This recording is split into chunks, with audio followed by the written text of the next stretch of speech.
and welcome to the final 3CL Travers Smith lunchtime seminar of Lent term. We have one at the beginning of next term, but this is certainly our last one for this particular term. I'm delighted to introduce Professor Andrew Johnston. Andrew is a Professor of Company Law and Corporate Governance at the University of Sheffield. Andrew is a former Cambridge graduate of Jesus College, where he's also worked before in the past. Andrew has lectured, in addition to Cambridge, he's also previously worked at the University of Queensland, and he's also taught in Warsaw. Professor Johnston is the author of a number of publications in the field of company law, corporate governance, and also the field of banking law and some macroeconomic issues recently as well. So he's a very broad and varied field of research expertise. And in particular, he's the author of the book EC Regulation of Corporate Governance, published with CUP in 2009. And before becoming an academic, Andrew practiced as a solicitor, both with Travers Smith and as a government treasury solicitor as well. And Andrew's here to speak today about, broadly speaking, corporate law history, corporate governance history. And the topic of his paper is the rise and fall of the enterprise, how the law forgot about management. So, Andrew. Thank you. Thank you for the kind introduction, Mark. Thank you everyone for coming. I'm really impressed at such a large audience. Nice to see some familiar faces as well. So this is a paper that I've been working on for about a year. It's a project that I'm working on with two management scholars from Mines Paris Tech, École des Mines in Paris. And these two co-authors are coming out of a kind of slightly esoteric French approach to management based on scientific management. École des Mines is a graduate school for engineers, and in France engineering and sociology sit next door to each other, and sociology and management sit next door to each other, so engineers and management kind of come together here. So the aim of this paper is really to look at the extent to which law reflects these ideas about management. So it's partly an attempt to introduce some slightly different conception of management to an Anglophone audience, and it's also an exercise in tracking the evolution of company law and corporate governance over the 20th century. So the paper has been a bit of a headache. Bringing together French management literature with UK corporate law stuff has not been simple. So I'm very happy to have interruptions if they're urgent, or questions at the end, criticisms, tell me what you don't agree with, what I can do to somehow put this into shape. So it's called The Rise and Fall of the Enterprise, How the Law Forgot About Management. And the starting point is that the management literature understands the role of management to be at the heart of a human association, which in fact produces and distributes wealth, an association of workmen, managers, technicians and directors. But this association is not recognised by law. The association which the law does recognise, as we all know from company law, is the association of shareholders, creditors and directors. And that, said Lord Eustace Perry in 1944, is incapable of production or distribution, and it's not expected by the law to perform these functions. He said in 1944, we have to give law to the real association and withdraw meaningless privilege from the imaginary one. So this is just a quote to kind of get us introduced. When he wrote this in 1944, there were about 40 years of management literature in the UK, very much paralleled by management literature in France and the United States, and I'll refer you to a bit of that as we go through, suggesting that the role of management was one of bringing together and specialising resources, scientifically trained people, specialising resources which would explore the unknown. So they would deploy new technologies, find ways of innovating, using the company's resources to go into the unknown. And this created risks for a whole wide range of people. So people who specialised their skills to the innovation project. There was the danger that the innovation project might fail. There was the danger that, well, there were various risks. So this is what Perry said in 1944, and it was reflecting something which was quite widely accepted at the time. In legal theory, people were talking about the real entity. They were talking about the entity that exists behind the company, which is the coming together of people. So the slides are a bit wordy, sorry, but they're really just my way of talking. So companies were not always run so that shareholder interests took priority. And a couple of dynamics were going on in the first half of the 20th century. First of all, there was the separation of ownership and control, which Brian's written extensively about. I'm going to come back to his account later. So directors and professional managers became more entrenched because shareholders were not exercising control and power over them. And at the same time, the directors and the managers began to separate as professional managers took control. Now, the timing of both of those changes is quite controversial, and the extent to which those changes occurred is also quite controversial. But essentially from 1896, which is my arbitrary starting point because that's the first book that I found where this began to be discussed in English, we got the rise of the professionally managed enterprise. So technical, scientific managers were designing strategy, they were creating new capabilities, they were balancing different interests within the enterprise, and they claimed to be pursuing the public good in managing these innovative enterprises. The key point of this paper is that in 1948 we had a process of company law reform which completely transformed corporate control. And in particular, what I'm emphasising in the paper is the introduction of Section 184, the Companies Act 1948. You know it better as Section 168 of the Companies Act 2006, which allows the shareholders to remove the directors by simple majority. Before that, the directors could be removed only in accordance with the articles. And the articles of companies by default required 75% to remove the directors. So it was very difficult for them to be dislodged. 1948, overnight, the law was changed so that the shareholders could, if they could put together a simple majority in the general meeting, they could change the directors. And I'm saying that this led directly to the emergence of the hostile takeover, something which had never really been seen before 1953. There were a couple of instances in the early 20th century, but they were largely anti-competitive, aggressive manoeuvres. So, for example, Lever Brothers tried to force mergers with its rivals, and when they refused, it launched hostile takeovers. But pretty much they were unheard of before 1948. So the main argument of the paper is one that in the literature has been little explained, is that this change in the law created the conditions in which the hostile takeover could develop. And the lesson from this is that the 1948 changes started the shareholder primacy system that, as we now know it, and the beginning of the end for the enterprise. So throughout the first half of the 20th century, the management literature was full of this kind of balancing, taking account of all parties, pursuing the public good, innovation. Second half of the 20th century, the management literature becomes one of financial management, liquidating, producing returns for shareholders. So I'm saying that the 1948 changes were absolutely critical. So a quick kind of historical snapshot. 1880, partnership was the dominant form for business. Retained earnings were how they were financed. But companies were beginning to be used. So incorporation was liberalised in 1862. It was only in the late 1880s, 1890s that people began to incorporate in large numbers. Family shareholders were directors. As they incorporated their business, they entrenched themselves as permanent directors, and they managed the business. Default rules for the articles were 75% majority to remove the directors and 75% majority to change the articles. So essentially, if the directors controlled 25% of the shares, they couldn't be removed. Production was largely contracted out, so we didn't really have much in terms of employment contract. Contracts were fully specified. You do this work.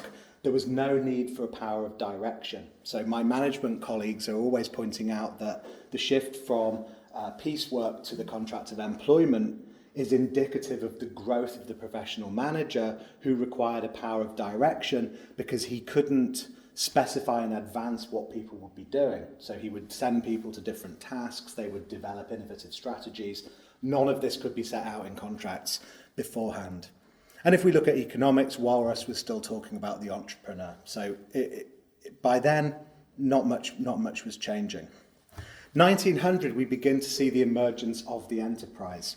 So there was a structural change, which is the separation of ownership and control began, at least, by the beginning of the 20th century. And Brian would say it wasn't complete until probably the 1970s. Chandler says sometime maybe around the 50s, whereas Hannah says that it occurred much earlier. And there's a complex scholarly debate about precisely when this occurred, which I don't really want to get into right now.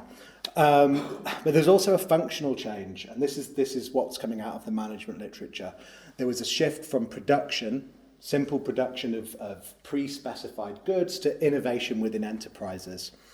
And we see the emergence of the professional manager, sometimes called the managing director, and we see the growth of large managerial hierarchies and the growth of employment. Now, Chandler says UK companies didn't have complex managerial hierarchies. He says they were managed by families. He looks at companies like Cadbury and says Cadbury was managed by members of the family.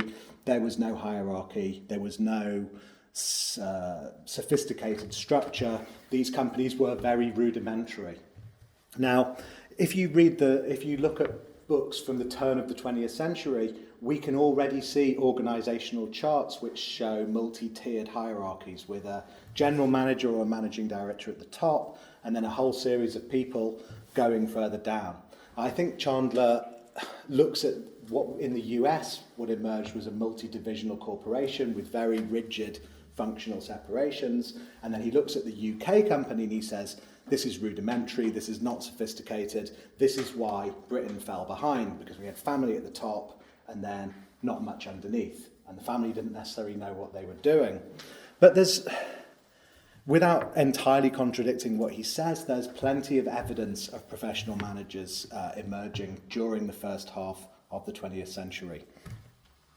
And they were exploring and developing new technologies, and they were doing all of this stuff that the management people are talking about. So we have the emergence of professional managers. People didn't really know what they did. People were like, why are these professional managers taking over firms?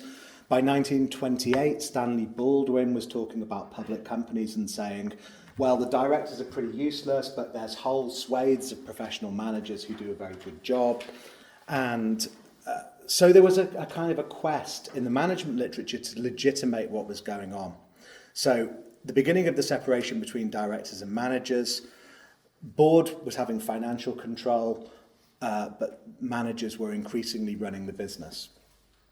And the managerial ideology, which emerged in really stark form across all three of these jurisdictions, the US, the UK and France, at the same time.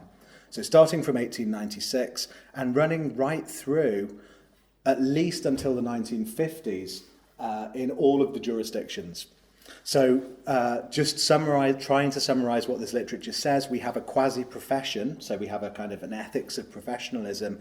We have distinctive technical competencies and knowledge, so we have engineers and scientists being at the top of the hierarchy, exploiting rapid technological change during the first half of the 20th century. Now, the most important theorist of management for the French colleagues is Fayol, and Fayol is kind of ground zero for management theory, but extremely badly translated into English, extremely difficult for us to understand. A lot of his nuances lost in the translation. But we also find people like Burton, who wrote in 1896 in the UK about the role of the general manager and the scientific requirements of that person and how he had to manage a large team. We have Taylor, who famously pioneered scientific management in the 1910s, something which became extremely unpopular on the basis that it dehumanized labor.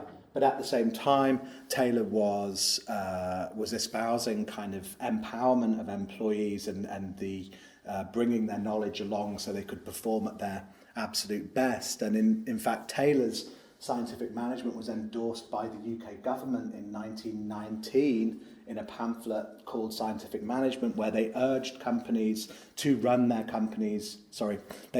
managers to run their businesses along scientific lines to increase productivity, to calm down the conflict between labour and capital. Sidney Webb, famous advocate of labour rights, wrote about the emergence of management as a profession and its balancing function between labour and capital, and he saw this as a kind of inevitable tendency in scientific organisation. And finally, Burley and Means, who we've all heard of, who in their conclusion to their book said that managers were becoming a purely neutral technocracy mediating between the claims of the different constituencies, something which they kind of just, to me at least, they slip it in the last chapter, and you kind of go, whoa, that's a bit of a surprise. Very interesting that what they wrote in that last chapter reflected the debate that had been going on for the previous 40 years. They didn't just invent this. This was something that in management literature everyone was discussing.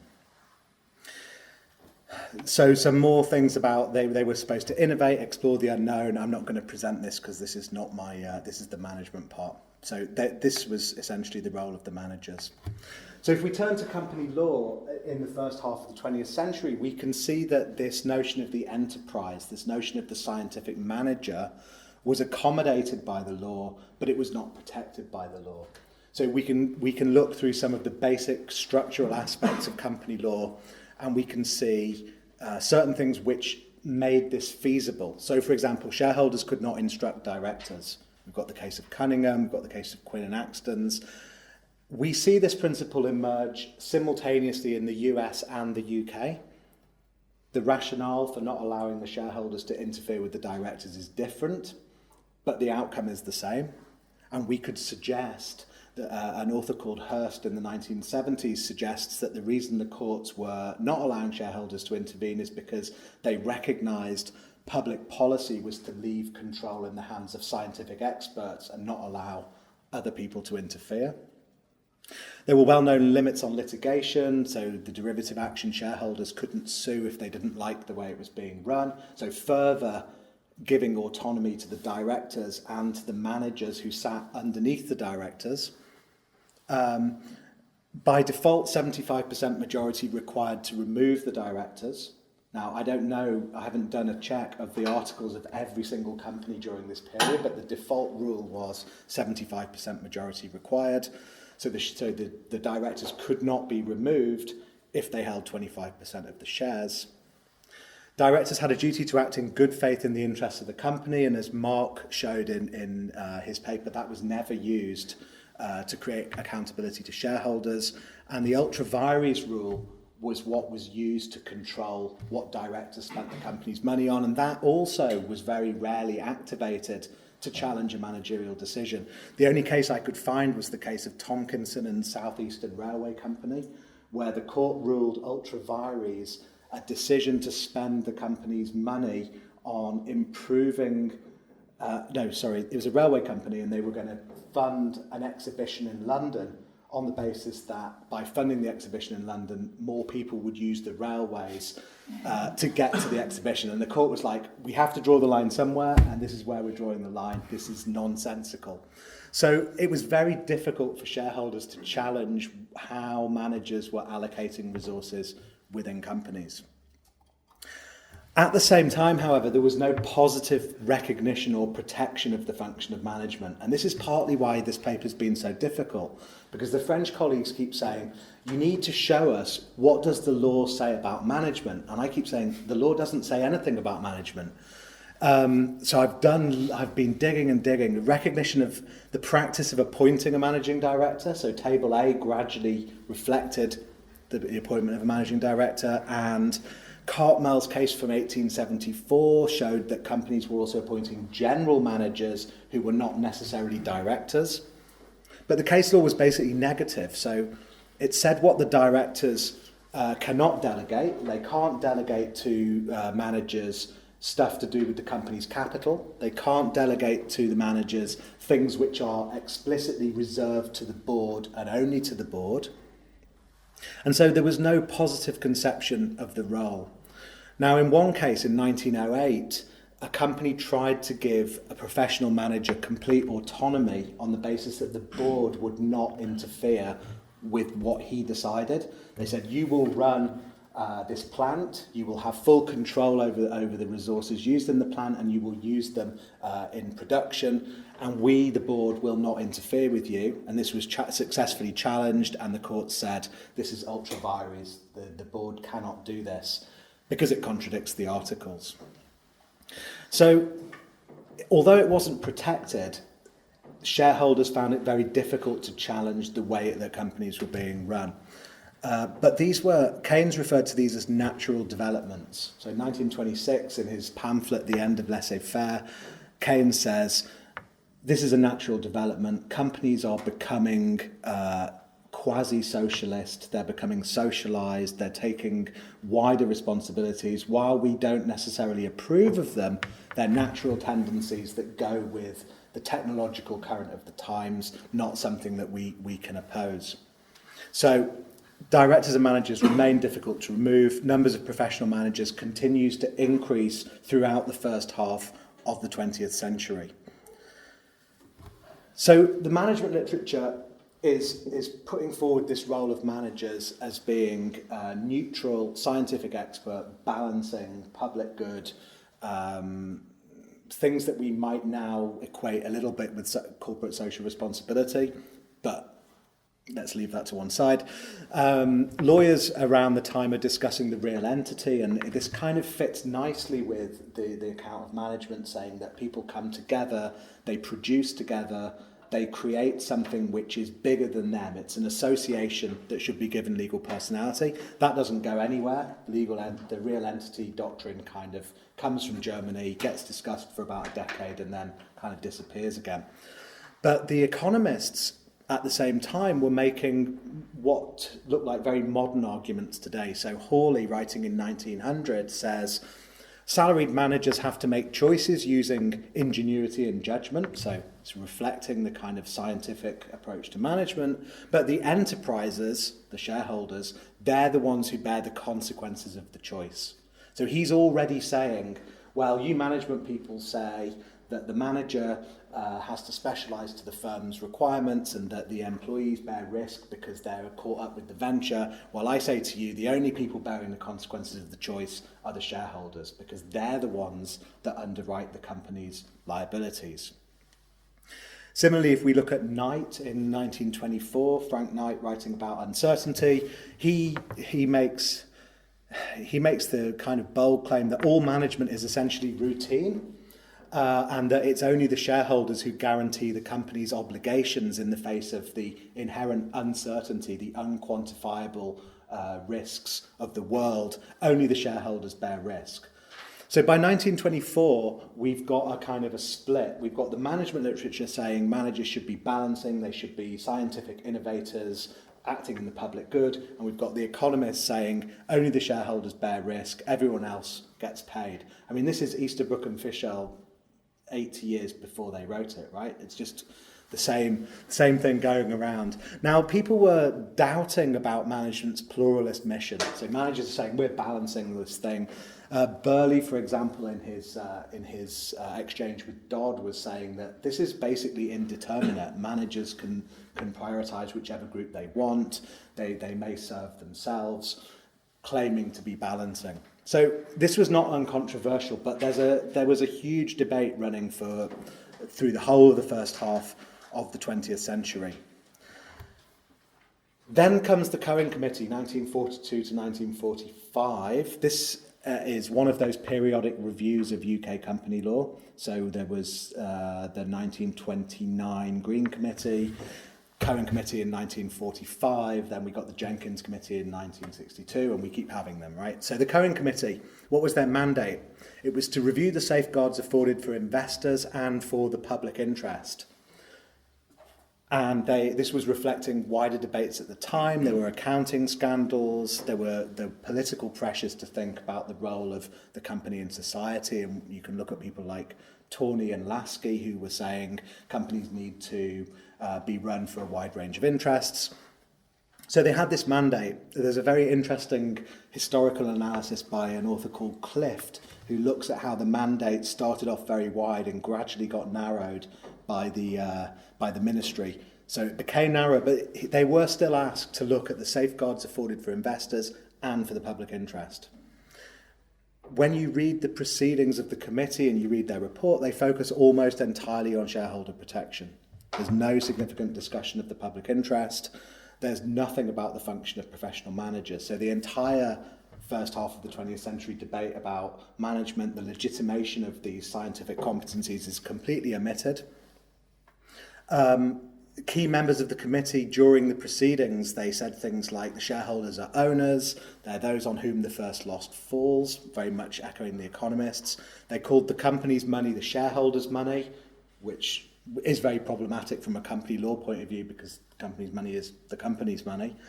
They said company law assumes that the directors elect the directors to conduct their business, which was kind of the question they were being asked.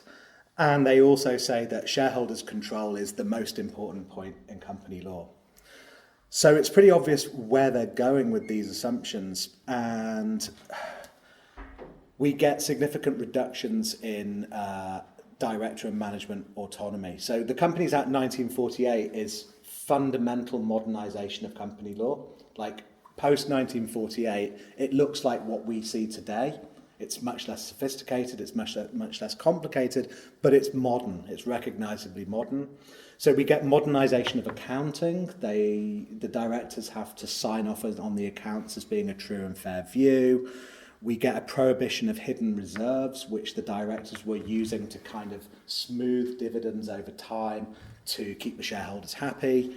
We get mandatory proxies. So shareholders are required to be allowed to send people. We get enhanced shareholder rights to call meetings, propose resolutions. So we've got a broad empowerment of shareholders through accounting disclosure and also through greater shareholder rights.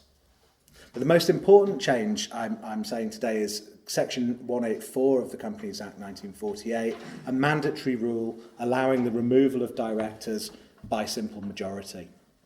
Now, I've looked all through the proceedings of the Cohen Committee, and I can't find where this comes from.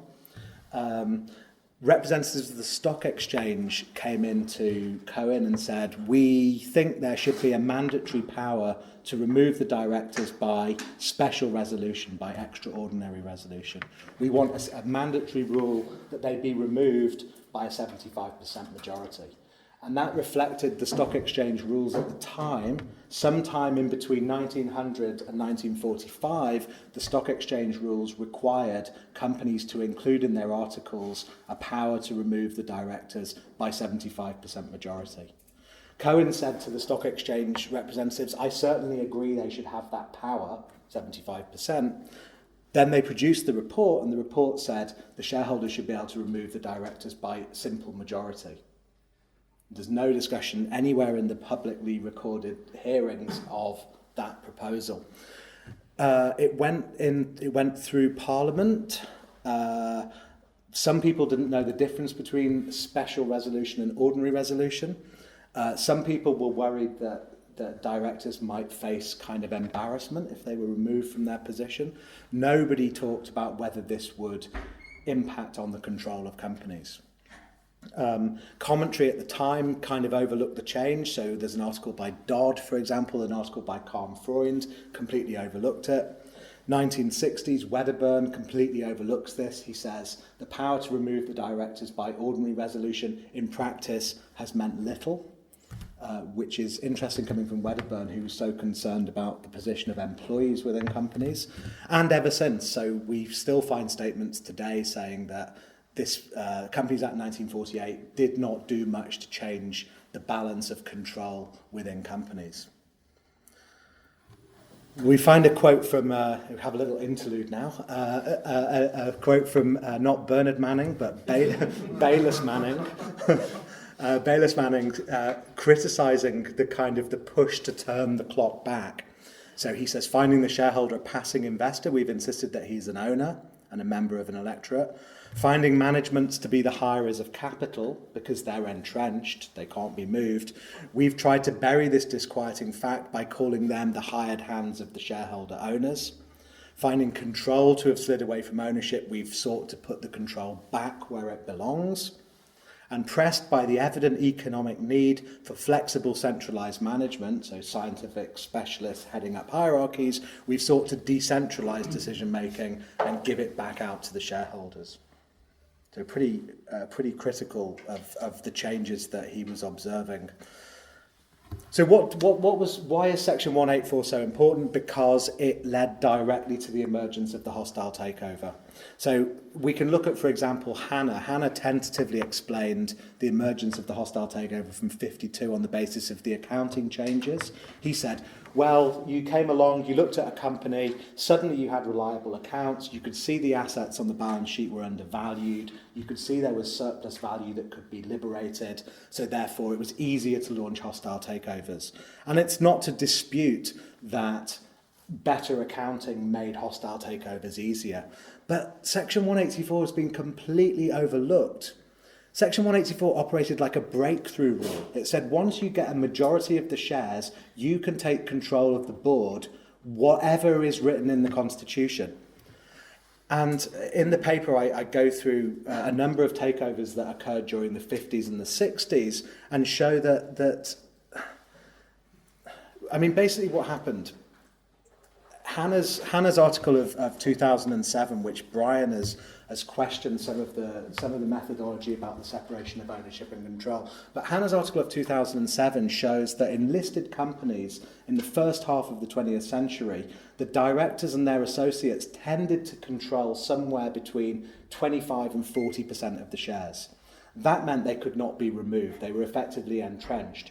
Overnight in 1948, that was taken away. So then it became, if someone wants to start buying up shares, we then have a race. Who can get to 50% first? Who can get to a majority first? And when we look at the practice of takeovers in the early days, we found people buying up holdings quietly. So suddenly the directors find out that someone else also has 25% of the shares, held through nominees, very difficult to detect. And all of a sudden then it's a race to get to 50%. So all of these companies suddenly became contestable. Bidders knew that they only had to acquire control of the majority of the shares, and the incumbent directors suddenly found that they had to get their hands on more shares if they weren't going to be taken out of their positions. So the hostile takeover immediately transformed the way directors were running companies, and this is you can trace this in a number of takeover situations. They raised the dividend, so Bull and Weiss show that there's a significant increase in returns to shareholders between 53 and 56 as directors tried to head off the threat of takeover. They sold off assets, they started trying to take defensive measures, and all kinds of things, trying to keep control of companies. Reducing managerial autonomy, people stopped talking about balancing competing interests and they started thinking, how much do we have to give to the shareholders to prevent them selling their shares to people we don't want coming in?